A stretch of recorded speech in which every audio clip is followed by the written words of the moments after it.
Alright folks, the time has come once again for my top 10 favorite movies of the year. And as with every year, there are a couple things to know before going into this. First of all, I have not seen every film that's come out this year. That was really apparent this time around. I'm not a professional movie critic. I only see movies I care to go see. So I don't really care about seeing Ford versus Ferrari. I don't care. You may say I'm missing out, but that doesn't really make me more interested. Maybe I'll watch it someday, but as for right now, I couldn't care less. And secondly, this is my completely objective opinion. If there's a movie on this list you disagree with, that is totally cool, just as long as you're not a douche about it. As I said last year, you'd be surprised how easy it is to not be a douche. So, disclaimers are over, let's dive into my top 10 favorite movies of 2019. Starting off my list at number 10 is Godzilla King of the Monsters. And yeah, now you know what kind of list you're getting into here. And in all honesty, ever since I saw this movie, I pretty much knew that it was going to be number 10 on this list. Because sure, it had some problems, but the little kid inside me enjoyed those big, huge monster fights so much, because that's what the movie's all about. All these monsters, Mothra, Rodan, Ghidra, Godzilla himself, they've existed for decades and decades, and now to see them brought to this visual level for the first time, that is something that monster fans have waited their whole lives to see, and this movie delivered it to us. Number 9 on this list is coincidentally Star Wars Episode 9, The Rise of Skywalker. Again, a movie I may have had some minor problems with, but in the end, the conclusion to the Skywalker saga I thought was done very well. The plot twists and the revelations are what made it for me. One constant I've noticed in my favorite movies of this year is that the world building was done very well in a lot of them, and this movie is the first one on this list to showcase that. And with the awesome music and the awesome visual effects, this is a classic Star Wars trilogy wrap-up, and if you ask me, I think they pulled it off. Number 8 on my list,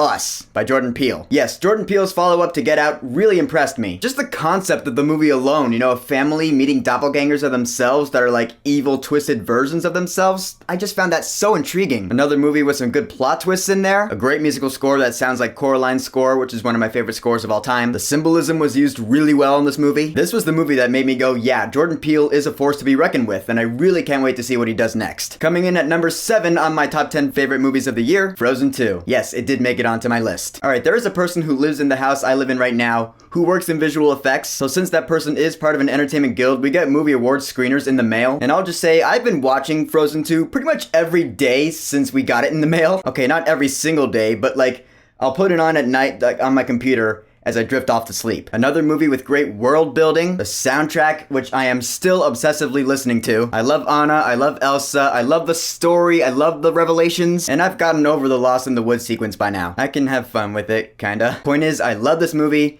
and that'll never change. Number 6 on my list, Spider-Man Far From Home, a movie that if you were to ask me a year ago, I would say it would not be on this list right now. But honestly, the things that made this movie for me were Mysterio, first of all. Jake Gyllenhaal crushed it, because as I've said, Mysterio is a character I've always wanted to see a live-action version of on the big screen. So Mysterio's awesome scenes, plus the really cute Peter and MJ moments, Tom Holland and Zendaya. Their chemistry is great, and I am so glad that Disney and Sony have worked things out, so we can have a third Spider-Man movie with Tom Holland coming out in about a year and a half. Great action and great visual effects. Just this was Spider-Man as I remember him from my childhood, and that's just never a bad thing. Alright, number 5. We are halfway through the list with Alita Battle Angel, the first movie I gave my top rating to this year. Again, another movie with great world building. The world building, especially in this movie, I thought was so immersive and cool. I just love the world this movie sets up. I also love the character of Alita, and I love the story she goes through about, finding out the secrets of her past. It's very intriguing. The action in this movie is badass. Seriously, I love the action scenes in this movie. They're among the best I've seen all year. I mean that. And I really want to see this movie get a sequel. We have nothing confirmed yet, but that was to be expected. But hopefully we'll get some news in the next couple years. We shall see. Alright, coming in at number 4 is It Chapter 2. The It movies are the movies that made me go, yeah,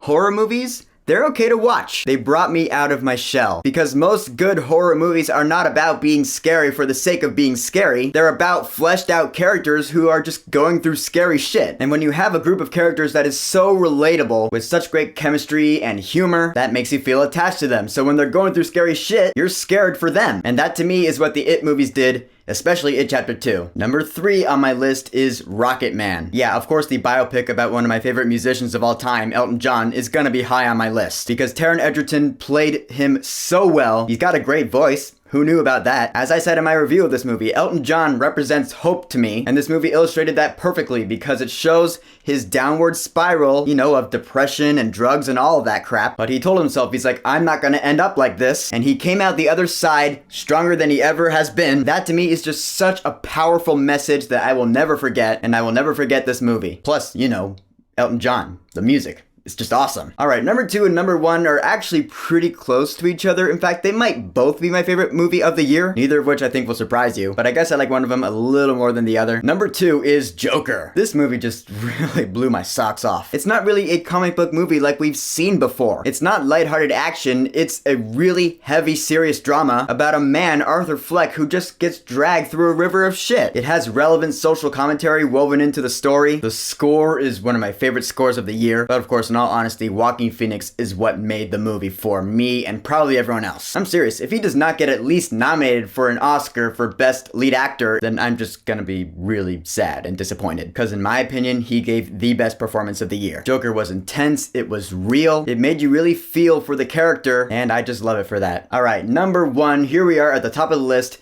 You already know what it is, come on. Number 1 is Avengers Endgame, of course. Yeah, hi, I'm Andy, nice to meet ya. I'm a big fan of the Marvel Cinematic Universe, so of course Avengers Endgame is gonna be my favorite movie of the year. Because it was the wrap-up to an 11-year movie saga, the likes of which we have never seen, and it pulled it off brilliantly, more brilliantly than I could have ever possibly conceived in my brain. Just the audience reaction alone, when I saw this movie for the first time during its opening weekend, we all just went nuts when those insane moments in the movie happened. I was like, yeah, of course this is gonna be my favorite movie of the year. It's like a no-brainer. Avengers Endgame has shown everyone that if you take your time to build up your story over the course of several years, you might just end up with the most successful movie in film history. And that is what Marvel Studios has done. The stories of Tony Stark, Steve Rogers, and Natasha Romanoff have come to an incredible end. I mean, talk about your world building. This movie was the culmination of 11 years of world building, and with Alan Silvestri's amazing score, that's just icing on the cake. It truly is the end of a cinematic era just as much as it is the end of a decade, and I will love this movie 3000 forever. And so, that is it. That is my top 10 favorite movies of 2019. Man, what a year it has been. We are at the end of the 2010s. Time to move on to the roaring 20s. I can't wait to see what the next decade brings us. Honestly speaking though, 2020 has some movies I'm looking forward to, sure, but 2021 has movies that I'm like really looking forward to. I mean, I'm sure that 2020 is gonna have some awesome movies, but 2021 has some movies that I know right now at the end of 2019 that I'm like, that movie's gonna be awesome. But of course, that is only speculation and predictions. Time will tell what movies I think are awesome and what movies I think are not awesome. Until then, I wish you all a very happy new year, and during your New Year's Eve parties, don't get too drunk if you have to work the next day. So, what are your favorite movies of 2019? You want to leave a list? Top 10, 5, 20, whatever? Go for it. Whatever you think, go ahead and leave a comment. And don't forget to subscribe.